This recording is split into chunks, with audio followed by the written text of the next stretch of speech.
Buenas tardes a todos, sean bienvenidos a la Real Sociedad Económica de Amigos del País de Tenerife. Nos reunimos esta tarde aquí para presentar el ciclo de lectura del Atlántico. Esto se contempla dentro de la 15ª jornada del ciclo de lectura. Se organiza a través de la Asociación Nacional Círculo Artístico Cálamo.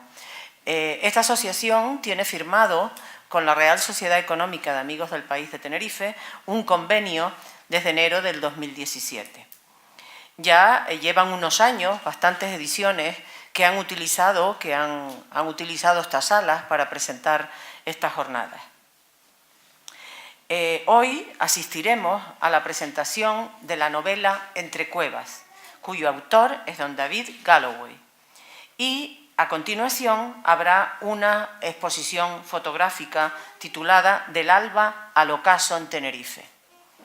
Me acompañan en la mesa, a mi derecha, don Guillermo de Jorge, que es el presidente de la Asociación Cálamo. A su derecha, doña Cecilia Domínguez Luis, Premio Canarias de las Letras. Y a mi izquierda, don David Galloway, como escritor y autor de esta novela. En primer lugar, tiene la palabra don Guillermo de Jorge, cuando quiera.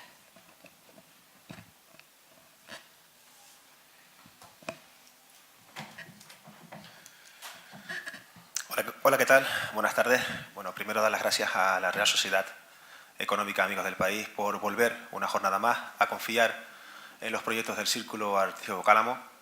Una vez más volvemos otra vez aquí a esta casa a la que consideramos uno de los puntos de referentes culturales y que el ciclo inicia su andadura gracias al respaldo de esta institución. El desarrollo del acto que hoy vamos a tener va a ser especial. Es la primera vez que el ciclo de lecturas del Atlántico conjuga fotografía junto con literatura y se va a desarrollar de la siguiente manera. Van a estar con nosotros Cecilia Domínguez, también va a estar Paco Alcaraz, Francisco Alcaraz, y de la Asociación de la Fotografía Nocturna y de Paisajes de Canarias de la exposición van a estar con nosotros Nicole Román Salas y Beatriz Castillo. La idea de esta actividad va a ser muy sencilla. Tomará la palabra en una primera instancia Nicole Román Salas como representante de la Asociación de Fotógrafos. A continuación irá también Beatriz Castillo. Hablamos sobre las diferentes impresiones que han hecho que esto sea posible, de cómo hemos podido conjugar esta obra que es Entre Cuevas de David Galloway junto con los diferentes paisajes que se van desarrollando a lo largo de esta exposición.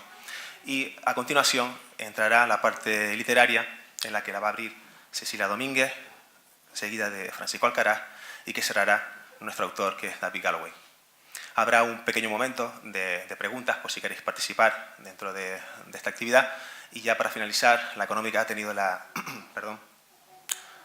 a bien de darnos un pequeño pisco labis, una pequeña deferencia al terminar, en la que podéis degustar y podéis también intercambiar impresiones tanto con los autores como con los fotógrafos que participan en esta jornada.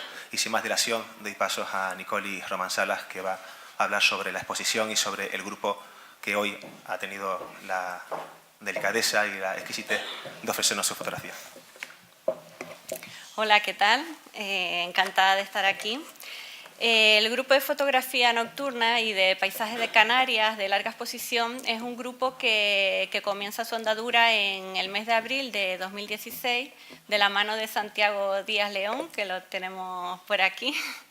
Es un grupo cuyo objetivo principal es compartir las experiencias, la afición de fotografía y un poco juntos pues aprender más sobre el maravilloso mundo de la fotografía.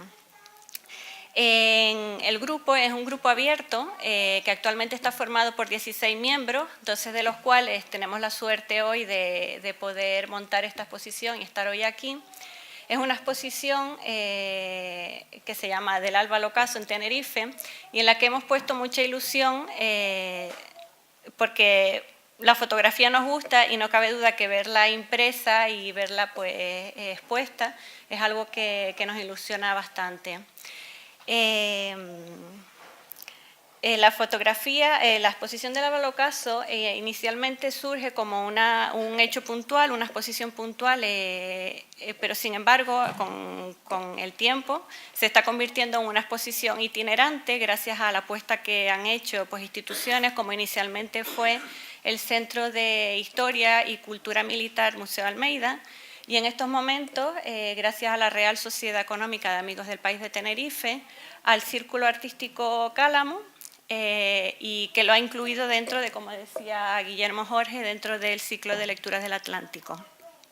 Especial agradecimiento queremos darle a Guillermo de Jorge, porque desde que vio la exposición abajo en Santa Cruz, pues parece que vio claro que podía buscarle un hueco dentro de este acto, ¿no? Del ciclo de lecturas del Atlántico. Y también especial agradecimiento a David por apostar y por confiar en esta fusión entre su novela y nuestra fotografía. Múltiples pueden ser las razones que nos han llevado a cada uno a formar parte de este grupo, pero sin embargo lo que creo que sí coincidimos es que la fotografía es una forma de expresión a través de la cual podemos contar historias y dar nuestra particular visión de lo que nos rodea. Mi compañera Beatriz ha intentado sintetizar en un texto un poco ese sentimiento de que es para nosotros la fotografía. Le doy paso a ella.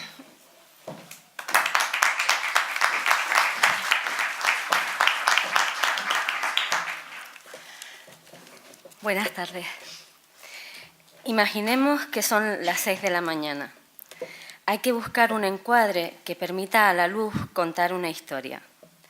Debemos entenderla y guiarla porque solo tenemos unos segundos para captar el amanecer.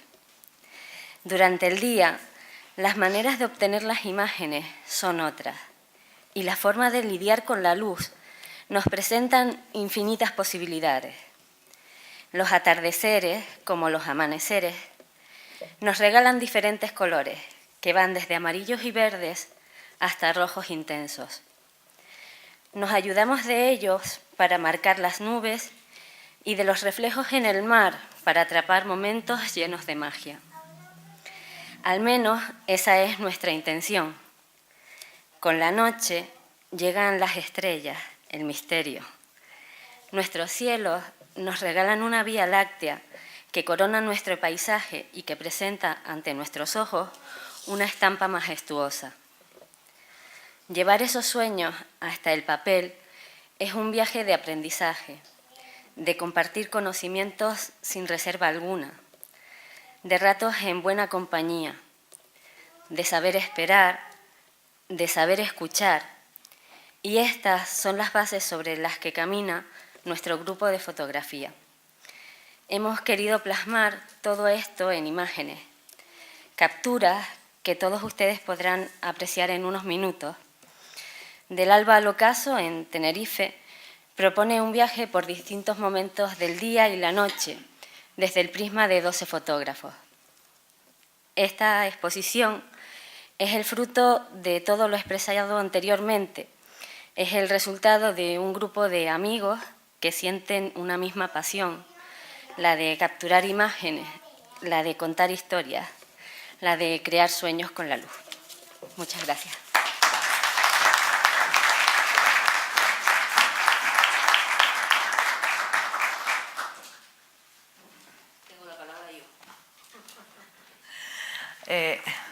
Buenas tardes.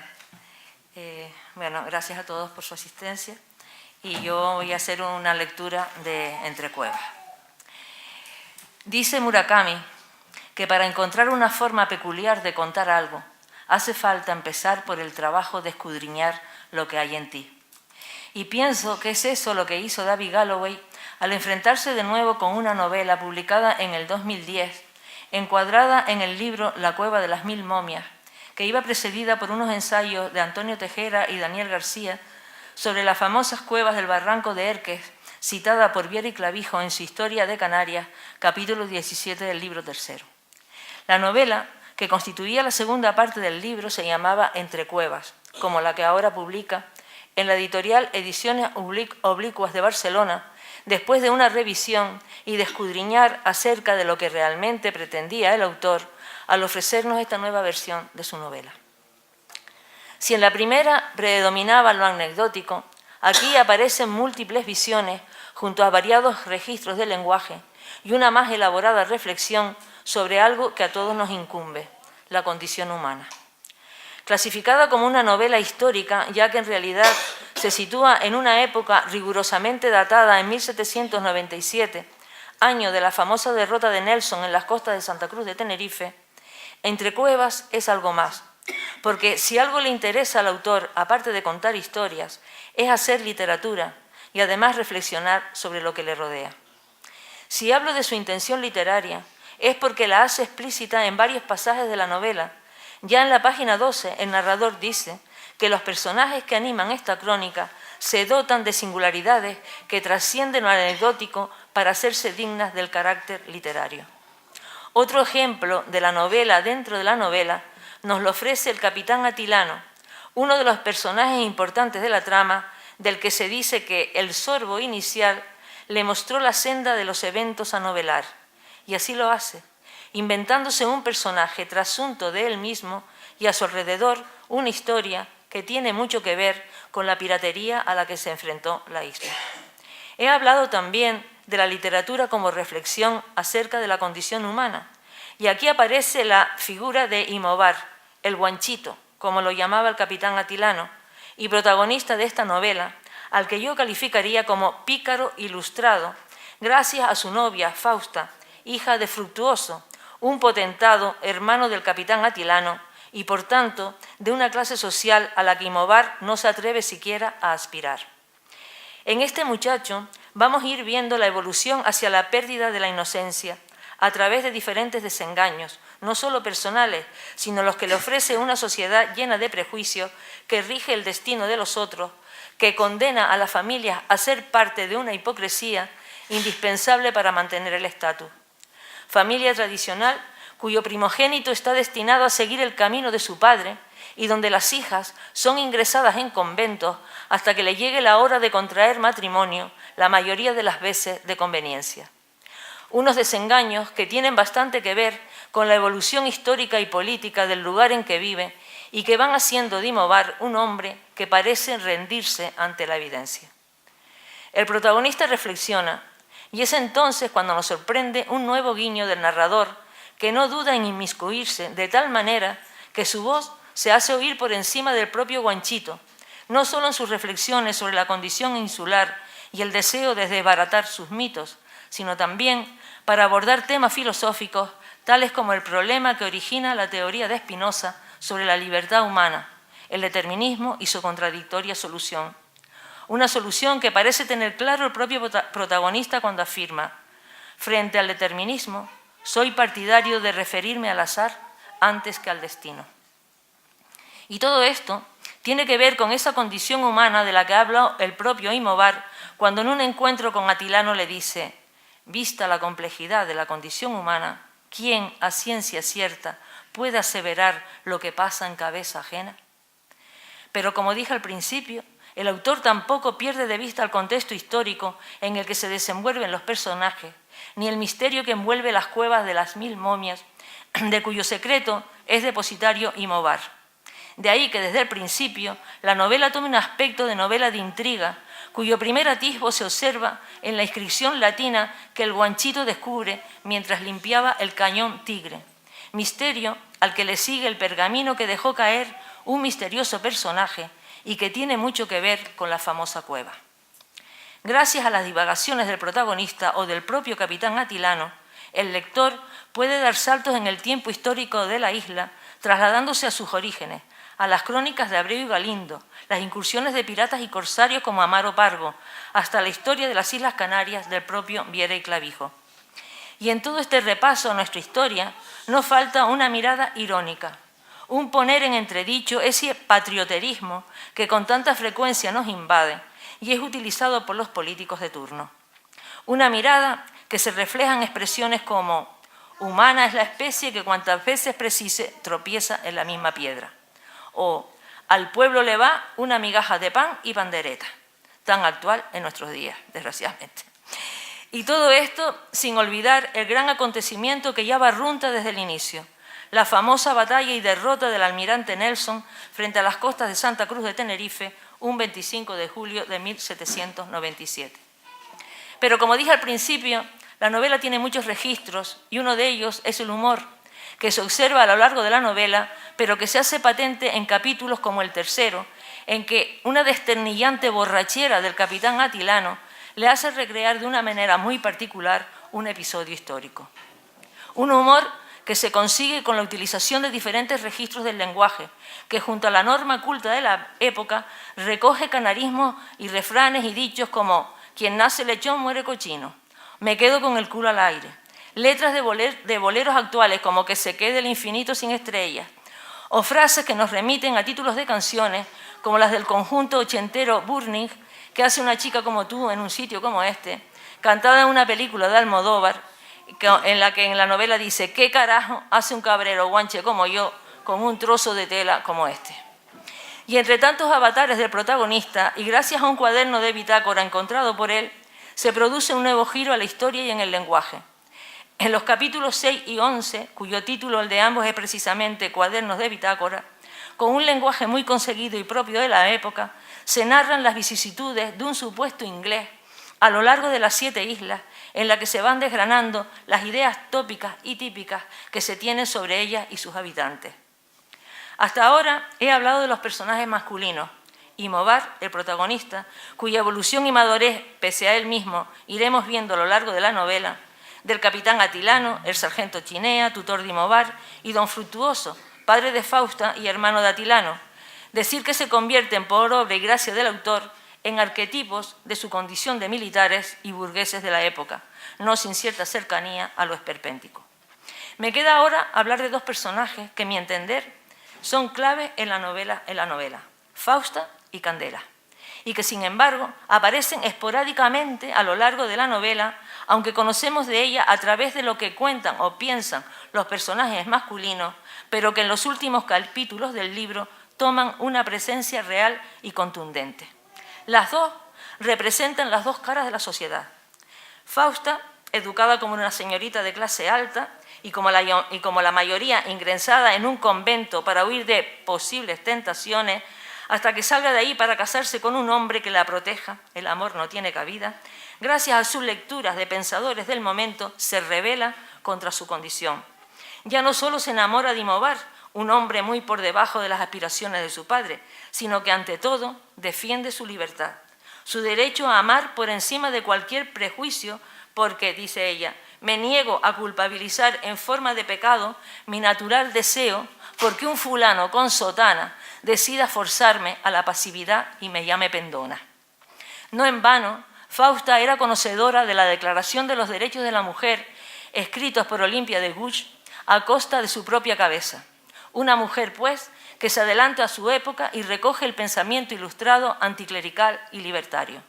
En cambio, Candela, mujer que por diversos avatares de la vida se ve forzada a prostituirse, es una mujer analfabeta, como la mayoría de las mujeres de la época, que representa a una sociedad marginal y sin futuro. Hay que tener en cuenta de que estamos en el siglo de las luces, pero si bien Fausta puede rebelarse y reivindicar sus derechos de amar y vivir, Candela, por su condición social, está más sujeta a ese sistema patriarcal que, no cabe duda, tiene mucho que ver con lo económico. Y en esa sociedad, y me temo que también en buena o mala parte de esta, el papel de la mujer se reduce a ser madre o a ser prostituta. Los roles parecen bien marcados y el maltrato a la mujer, tanto psicológico como físico, están a la orden del día. Solo que en el caso de Candela no parece haber redención posible.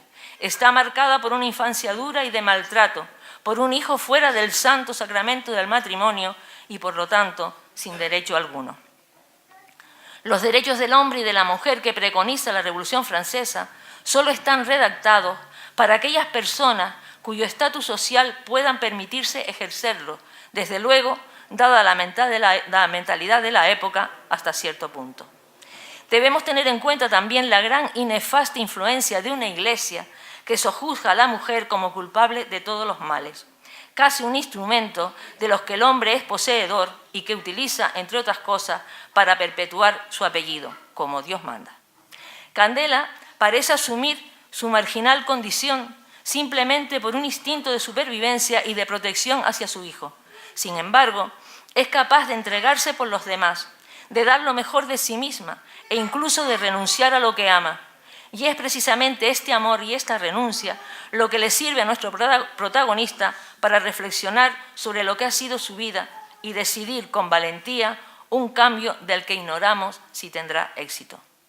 Dos mujeres, pues, que representan las dos caras de una sociedad patriarcal en unos momentos en el que Europa está dando un giro hacia el pensamiento ilustrado, hacia la libertad, la igualdad y la fraternidad que promulgó la Revolución Francesa, cuyos ecos apenas parecen oírse en unas islas que luchan por conservar su identidad, a veces equivocadamente. Estamos, pues, ante una novela poliédrica donde el histrionismo, las crónicas, la historia, el misterio, la reflexión y el amor conforman un entramado difícil de clasificar, pero atrayente, como lo son las buenas novelas. Bueno, muchas gracias.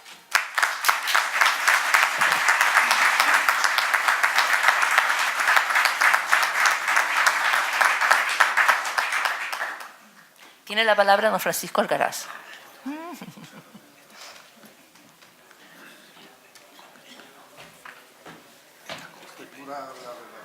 La homilía es de ahí. Sí.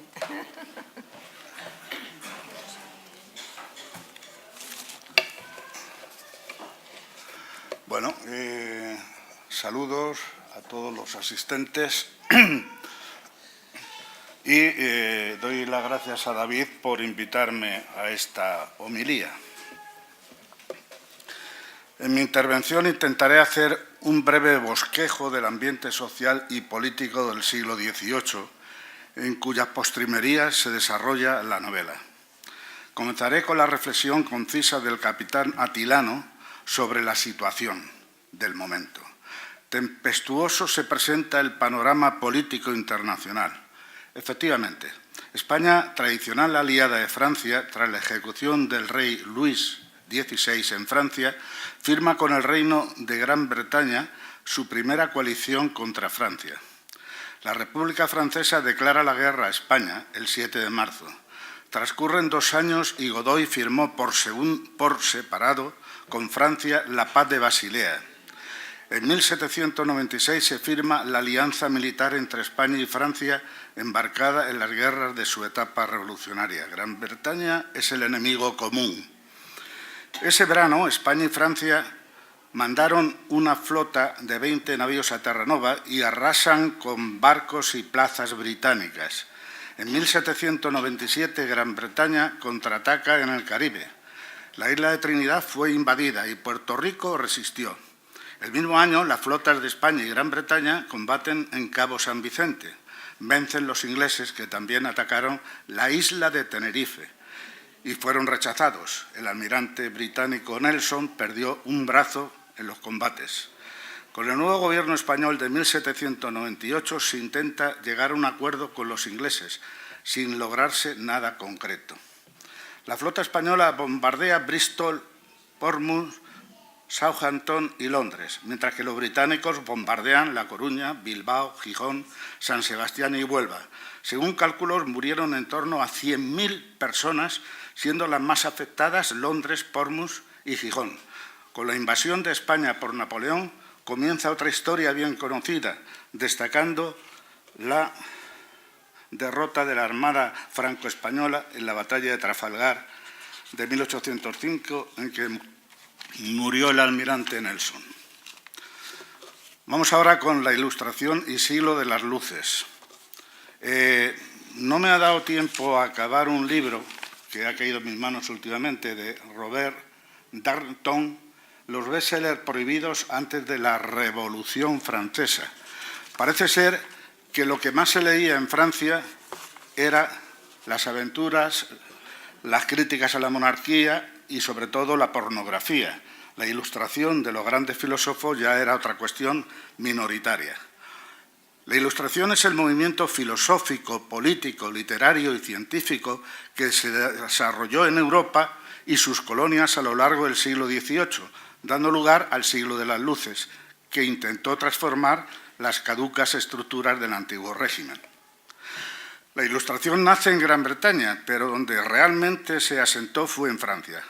Las ideas difundidas por Voltaire eclosionan produciéndose en ese momento el cuerpo ideológico del enciclopedismo y la difusión de los escritos de los principales ilustrados, Montesquieu, Diderot, Rousseau, Buffon, que se expanden hacia otras zonas europeas a lo largo del siglo.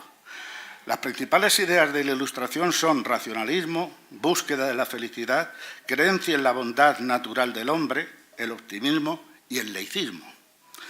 El ideal de la Ilustración es ver la naturaleza a través de la razón, en clara oposición con lo sobrenatural y lo tradicional. Se llega al amor al prójimo partiendo de la razón y no de la revelación. El racionalismo es la palabra más utilizada en el siglo XVIII en literatura, XVII, me he equivocado, en XVIII, en literatura, en la filosofía y en la ciencia. Se llegó a conocer a su época como el siglo de las luces, la luz de la lógica y de la inteligencia que debe iluminar el mundo. Aquello que no sea racional debe ser rechazado como falso e inútil. Esto llevó a la lucha contra las supersticiones. La religión da paso a la razón. Termina la denominada caza y quema de brujas, cuyo manual de El Maleus Maleficarum, citado en la novela, era la guía para cazar a las mujeres. La razón podía llevar a Dios creador del orden universal o bien en no creer en principio supremo alguno. La mayoría de los ilustrados eran deístas, aunque no sencillamente ateos, afirmando la existencia de un Dios creador y justo, pero consideran que el hombre no puede entrar en contacto con la divinidad y nada sabe de ella. Rechazan las religiones reveladas y practican la tolerancia religiosa, pues si todas las religiones valen lo mismo, todas deben ser permitidas. Un ejemplo es el libro de Las ruinas de Palmira del conde Volney. Es una maravilla. El problema de la Ilustración es que solo caló en un sector muy minoritario de la población, pero a pesar de ello intentaron difundir y extender sus ideas de muy diversas formas. Las sociedades científicas, literarias o artísticas y las académicas, apoyadas por los poderes públicos. Las sociedades de amigos del país, establecidas normalmente en las principales ciudades y capitales de provincia. Los salones, tertulias, cafés o reuniones de ilustrados para tratar sobre los más diversos temas.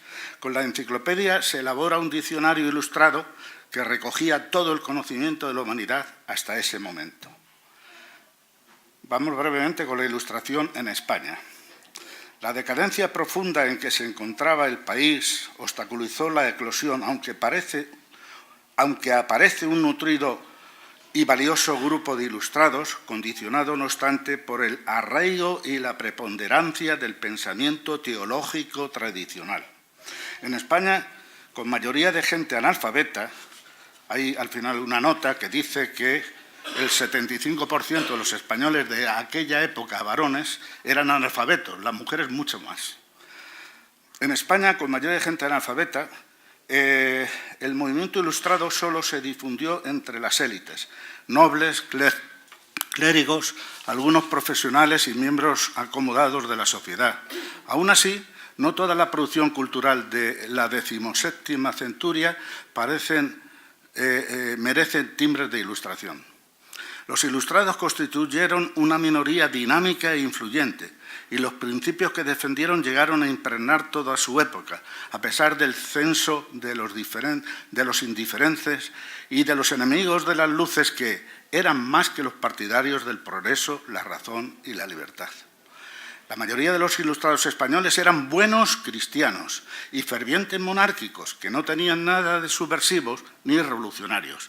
Eran partidarios de cambios pacíficos y graduales que afectaran a todo el ámbito de la vida nacional, sin alterar en esencia el orden social y político vigentes. Es decir, reformar para poner España al día y en pie en competencia con las principales potencias europeas, manteniendo las bases de un sistema que no creían intrínsecamente malo. Su lema, todo para el pueblo, pero sin el pueblo.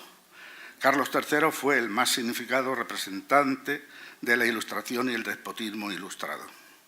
La campaña reformista de los Ilustrados tuvo que detenerse ante los privilegios de las clases dominantes, ante las estructuras del régimen absolutista y ante los anatemas de las autoridades eclesiásticas. Sirva para ilustrar esto la biografía de Pablo de Olavide, muy recomendable. La Inquisición empleó la censura para evitar la difusión de ideas contrarias a la religión católica y para ello elaboró los Indes Librorum Prohibitorium, el índice de los libros prohibidos. Esto ha llevado a algunos historiadores a hablar de una ilustración católica en España, caso único. Los partidarios de las luces de la razón respetaron la luz divina. La razón y la religión compartían una misma luz natural que, obviamente, era obra del Creador. Cabe recordar el mayor celo de la Santa Inquisición, abolida por Napoleón, en secuestrar la Biblia del Oso, obra de Casidro de Reina, que huyó en el siglo XVI al abrazar la Reforma. La Inquisición realizó en Sevilla un acto de fe en que fue quemada su efigie. Sus obras se incluyeron en el índice de libros prohibidos y declarada herética jefe de herejes. El hecho de que el catolicismo continuara siendo hegemónico tuvo consecuencias negativas para la Ilustración en España, ya que los diversos discursos ilustrados provenientes de otros países aquí fueron con frecuencia censurados, amputados y tergiversados por la doble censura política y religiosa ejercida por el Consejo de Castilla y por la Inquisición, que apenas dejaron espacio para una opinión libre e independiente.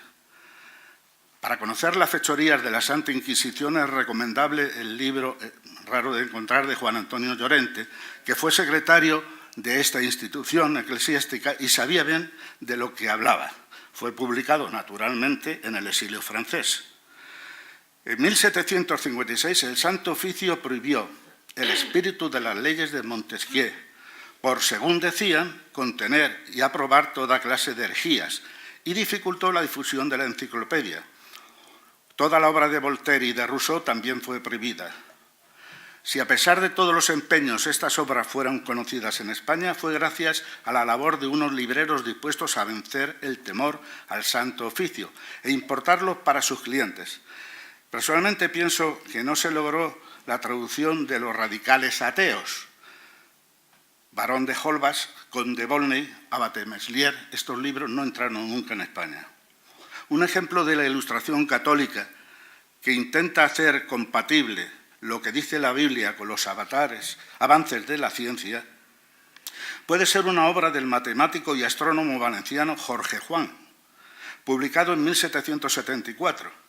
En ella defendía la teoría heliocéntrica y la física newtoniana, ambas condenadas por la Iglesia, por lo que tuvo problemas con la Santa Inquisición.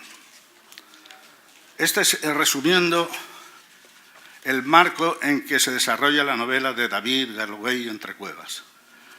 Las postrimerías del antiguo régimen, el ascenso de la burguesía, finaliza el despotismo ilustrado, persiste la Santa Inquisición y las censuras y el índice de libros prohibidos son reactivados a partir de la Revolución Francesa. Se había ido relajando, pero a partir de la Revolución Francesa la Inquisición se empeña en evitar que entre cualquier cosa subversiva. En cuanto a los protagonistas, yo creo que Cecilia los ha perfilado muy bien. Digo que para mí Movar aparece en el relato como joven recluta atareado en sacar brillo al cañón Tigre, que se supone arrancó el brazo al almirante Nelson. Es inocente y cándido y me evoca al buen salvaje rusoniano. Como antecedente léase al padre Las Casas y el capítulo 30 de Los caníbales del primer tomo de Montaigne. Gracias a su prodigiosa inteligencia y a la instrucción recibida de Fausta, que lo seduce, pasa de cabrero en los barrancos del sur de Tenerife a espléndido joven, puro y cultivado. Fausta, bella joven erudita y magnífica pedagoga, mercurial y rubiconda, que describe el autor. no sé si por el color del pelo o por el aspecto bello y saludable. La suponemos autodidacta, erudita e influenciada por los ilustrados escépticos, descreída y, no obstante, ingresa en un convento. A su regreso a Tenerife de Canarias, se confiesa libre sexualmente, cuasi pendona. Se anticipa en siglos a los momentos de nuestros días en pro de la igualdad y liberación de la mujer. No cabe duda que junto a Imobar es el personaje más espléndido de la narración. Y ambos jóvenes protagonizan, a mi entender, un bello idilio que me evoca, tras el encuentro y comienzo de la relación entre ambos al principio, la ingenua historia de Damnis y Cloé de Longo y el ambiente pastoril de Teócrito, creador de la poesía bucólica. De los libros puedo decir que son importantes protagonistas en la narración. Se citan títulos, autores y se hace referencia a diversas obras que sirven para la formación de Imobar. Proceden de la biblioteca del padre de Fausta, Fructuoso Cáscara, personaje turbio, un comerciante y hacendado. ¿Cómo llegaron estos libros a los anaqueles de Fructuoso? Tal vez lo aclare una conversación entre el obispo y el capitán Atilano. Dicen, ante todo, de la ventaja que supondría la activación de una rigurosa diligencia de las obras que entran por los puertos, y luego concluiría recalcando la rentabilidad de infiltrar intendentes en busca de imprentas clandestinas, que mucho me temo las habrá. De los títulos de estas obras que Fausta facilita al ignorante Imobar, si exceptuamos la ética de Baruch Spinoza, poco nos dice el autor. El lector debe deducir por su cuenta tras preguntarse el género, el idioma, y si tal vez se trate de obras del siglo de oro español o aventurando traducciones de autores extranjeros que influyeron en la Ilustración y que inspiraron la Revolución Francesa y la Declaración de los Derechos del Hombre. Por las páginas de la novela desfilan títulos de historias de aventuras, piratas, filibusteros, viajeros, además de autores de los llamados serios, Plutarco, Shakespeare, Platón, Aristóteles, Campanella, Pascal, Hobbes, Kramer, aunque las frecuentes alusiones son de autores ilustrados, Viera y Clavijo, máximo exponente de la Ilustración canaria, Abreu Galindo, Voltaire, Montesquieu, Hume, Diderot, d'Alembert, sin olvidar la Biblia que tanto perseguían los curas, porque no se podía traducir al idioma castellano. Sobre todo después de la Reforma, o sea, era lo más terrible. Yo tenía un tío muy católico que me decía que si tocaba una Biblia protestante iba directo al infierno. Ciertamente David Galloway aprovecha la trama de esta novela para desplegar su acreditada formación, formación literario-filosófica, y también dar testimonio de escepticismo religioso y denunciar al catolicismo como la rémora que impidió avanzar a nuestra nación.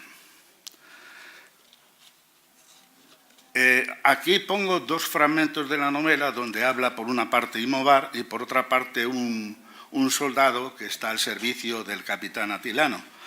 Pero digo las páginas del libro y lo pueden leer. Me refiero a la página 55 y luego al otro me refiero a la página 84. Bien, ahí tienen la novela Entre Cuevas. No tengo sino desearles una feliz e instructiva lectura. Apostilla. A pesar de las dificultades y las barreras de obstáculos, 15 años después nacía la Pepa, primera Constitución española de 1812, gracias a la abdicación de los Borbones y a que le faltó apoyo a José Bonaparte I, Pepe Botella, a quien le cantaban cierta coplilla por sus relaciones con la esposa del jefe de su guardia. La señora condesa tiene un tintero donde moja la pluma José I. Hasta aquí hemos llegado. Gracias por...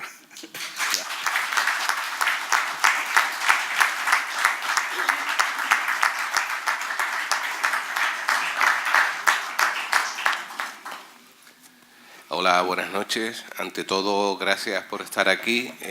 Gracias a la Real Sociedad Económica por acoger este acto, a Guille por coorganizarlo, a Paco y a Cecilia por su trabajo, y ahora que está ahí en el público dispuesto a sacar una foto, a Jorge García, porque hizo la foto mía de la contraportada. Bueno, Para los autores, las presentaciones implican como mínimo 3 procesos añadidos, ¿no? En primer lugar, el intento de resumir el esfuerzo que supuso la redacción del texto con todas las ilusiones, frustraciones, correcciones y vuelta a empezar. Luego, en idéntico esfuerzo está que en este acto procurar hablar de la novela, pero sin desvelar la trama, lo cual trae lo suyo, ¿no? Y como parte última de este triple proceso, lo que supone el gran descubrimiento cuando te enfrentas a la redacción de estas palabras que les voy a leer ahora, ¿no? Que al volver a la novela tú descubres cosas que ni te habías dado cuenta o eras del todo consciente. Bueno, y eso echa abajo ese conocido acerto de que una vez acabada la obra pasa a mano del lector y el autor tiene poco que ver, cuando en realidad el autor sea posiblemente el lector más crítico de sí mismo, ¿no? Bueno, esta novela tiene una peculiaridad porque en realidad tiene 2 fases. En una primera, en mayo del 2009, me suena una tarde el teléfono y se me presenta un señor que es un editor y me viene a hacer una propuesta que es, me ofrece un tema, que es el de la Cueva de las 1000 momias, y que me pide que escriba una novela, puedo desarrollarla como quiera, relativamente, claro, y que iría acompañado por dos pequeños ensayos históricos. Bueno, me puse a indagar enseguida. Yo la verdad es que sí había leído sobre la Cueva de las 1000 momias, pero claro, hacía 20 años que no tocaba clavijo y no me acordaba. Pero bueno, en esos momentos dije, ¿quién dijo miedo? Vamos para adelante. Me senté a preparar la novela, a leer, y había una cuestión que me obsesionaba, que era si los 2 artículos hablaban sobre la cueva y los guanches, si yo volvía a hablar de lo mismo, era llover sobre mojado. Bueno, y ahí me llevó a plantearme que quizás lo más interesante sería recurrir a una obsesión tanto del canario, pero sobre todo del tinerfeño, que es intentar encontrar su identidad a través de la figura del guanche, cuando en realidad se sabe aún poco de él y sobre él se han dicho muchísimas cosas que el tiempo ha ido desmitificando, ¿no? La novela, 6 años más tarde, volvieron los derechos a mí. Quería darle un enfoque más filosófico y trabajar más la cuestión del lenguaje, y después de 2 años aquí la tenemos, ¿no? Lo que viene a continuación mejor se los leo porque es más complejo y si no es muy inconexo. Recurro ahora a la novela como cuerpo para señalarles las razones por las que a priori, y si buscan mero entretenimiento, no deben leerla, las cuales aparecen tanto en su cuerpo como en la cita y en la contraportada. En la cita perteneciente a Terry Eagleton y su libro Cultura leemos: la palabra cultura inicialmente era sinónimo de civilización y durante un tiempo siguió siéndolo, pero al final llegó a significar un conjunto de valores que ponían a la civilización en entredicho. Ya en la contraportada leemos en la breve sinopsis: de género inclasificable y por momentos sátira desternillante, entre Cueva y las claves de la novela gótica, romántica y realista. Y ya por último, la otra razón por la que no deben ni comprar ni leer la novela aparece reflejada en el párrafo inicial, donde leemos ahora: y es también por ello que a quienes gusten saciar la sed de sus respetables curiosidades en historiadas peroratas de corte, llámese naturalista, realista o positivo, sugiero que en su provecho opten por beber lo destilado por otras fuentes. Y después de este ejercicio de venta negativa, para explicar lo apuntado abordo un concepto clave en la literatura, el concepto de verosimilitud, para lo cual recurro a Aristóteles y su más que vigente poética. Este concepto ha ido variando sus significados a lo largo del tiempo hasta el punto de llegarse a confundir con la idea de realismo. Sin embargo, recalco que no debe confundirse la verosimilitud del mundo que nos rodea con la del mundo creado por el escritor. Por ello, señaló Aristóteles, relatar lo sucedido es trabajo del historiador, mientras que contar lo que pudo suceder es trabajo del poeta. A partir de la aludida verosimilitud, pues lo imposible en el mundo real puede ser admisible dentro de la lógica interna de la obra de ficción. Así, para Aristóteles las artes son imitación, metáforas de la vida, no copia. Y recurro también a Todorov cuando, para seguir la evolución que ha tenido el concepto de verosimilitud, distingue 4 tipos principales: la genérica, la empírica, la pragmática y la diegética, siendo esta última la que refleja la coherencia dentro de la trama y se vincula con la unidad de acción aristotélica. Por tanto, ante todo, Entre Cuevas se ascribe, por un lado, al concepto de verosimilitud diegética y, por otro, no se ascribe a ningún género concreto. Entonces, de la novela gótica me interesaron recursos como la situación angustiosa del protagonista, la cándida muchacha expuesta a peligros y los elementos sobrenaturales. De la novela romántica seguí las huellas de una naturaleza idealizada, la acción estructurada desde un romance donde los personajes quedan desbordados por los sentimientos, las experiencias oníricas vívidas, la fuerte presencia de la subjetividad, las tramas complejas y con varios narradores, el carácter no lineal que entrecruza varias historias, la fuerte sensación de pérdida y de abandono frente al mundo, lo cual provoca una actitud escapista, y ya por último, el torrente de metáforas y de giros lingüísticos. De la novela realista tomé su vocación a huir del autoengaño y su examen de la transformación de la sociedad desde ópticas varias. Caso del recelo con que un personaje perteneciente al mundo rural contempla al mundo urbano de las ideas modernas. De la novela de aventuras me interesó el misterio, la exposición a riesgo, su interés por las historias de viaje, la fuerte presencia de la trama y la acción como detonante de las peripecias. De la novela picaresca me interesó su estructura abierta y el personaje marginal que carga con la mala conciencia mientras se vale de su astucia para sobrevivir en un ambiente que le resulta hostil. De la nueva novela histórica me interesa el discurso marginal, los hechos presentados hasta coquetear con la pura parodia, la intertextualidad y una metaficción historiográfica que apuesta fuerte por construir textos autoconscientes del carácter ficcional, tanto de la novela como del discurso histórico oficial, aunque en ningún momento, y lo subrayo sobremanera, pretenda insinuar que todas las verdades sean igualmente falsas. Simplemente pretendo traer a colación que si bien las fuentes son imprescindibles, ello no significa un acercamiento acrítico para limitarse a repetir como loro amaestrado sus anécdotas y datos, pues lo mismo que soy hijo de mi tiempo y de mi subjetividad, aquellos autores también lo fueron de la suya.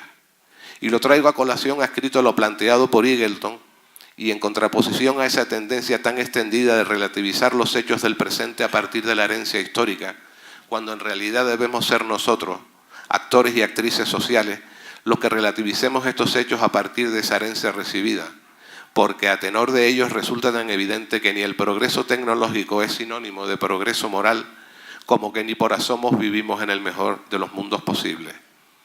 Entonces, con estos mimbres a los que sumo los aportados por Cecilio y Paco, y otros muchos que quedan en el candelero a fin de no desvelar la trama, espero haberme contradicho lo suficiente como para ganarme sus respetables conceptos de verosimilitud y que lean Entre Cuevas. Gracias.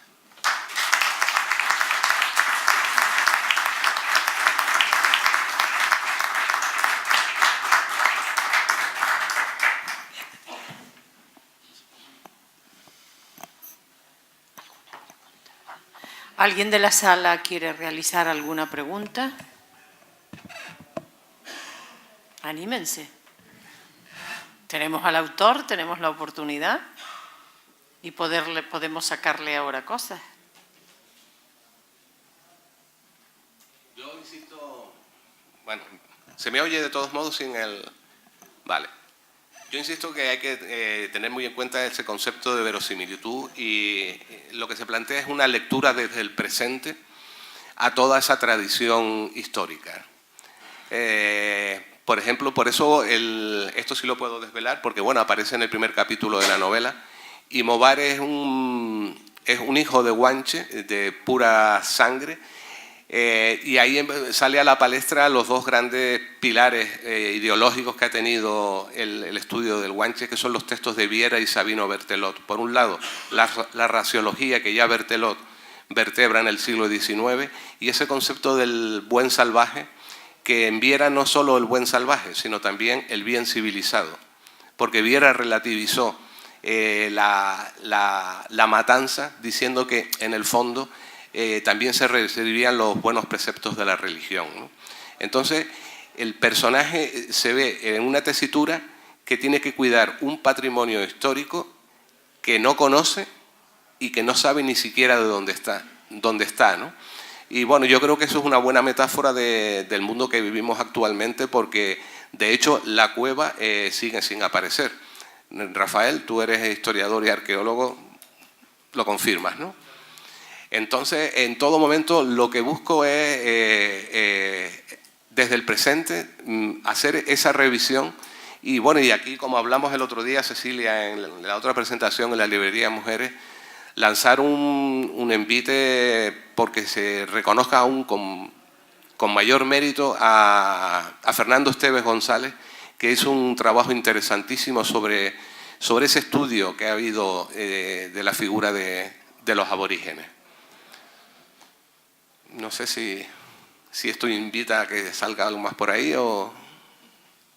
No, es que si no se ha leído la novela es difícil preguntar.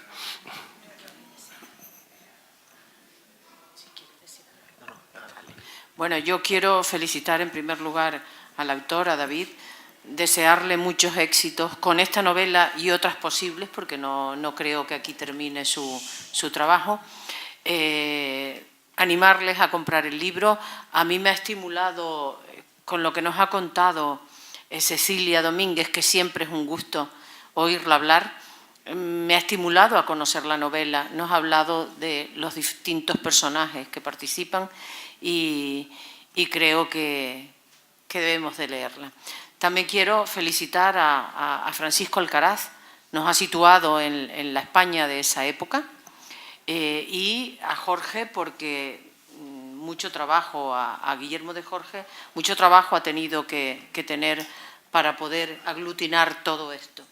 Y a los autores de la exposición, el grupo de fotografía, enhorabuena a todos. No he tenido el placer todavía de ver la exposición, pero seguro que es una buena exposición. Ella permanecerá abierta hasta el día 29 de este mes. Si esta noche no tienen la oportunidad, porque la sala es relativamente pequeña, de verla con holgura, esta casa está abierta y pueden venir en cualquier momento, cualquier día, por la mañana o por la tarde. También agradecerles a todos su presencia esta tarde aquí por acompañarnos y nada más, se levanta la sesión y supongo que pasaremos. Hay un brindis, Guillermo ha dicho un brindis de la Real Sociedad. La Real Sociedad no tiene dinero para hacer brindis, pero será la asociación quien lo hace. Pero bueno, es un gusto siempre poder disfrutar de un brindis aquí en esta casa. Gracias a todos y se levanta la sesión. Buenas tardes.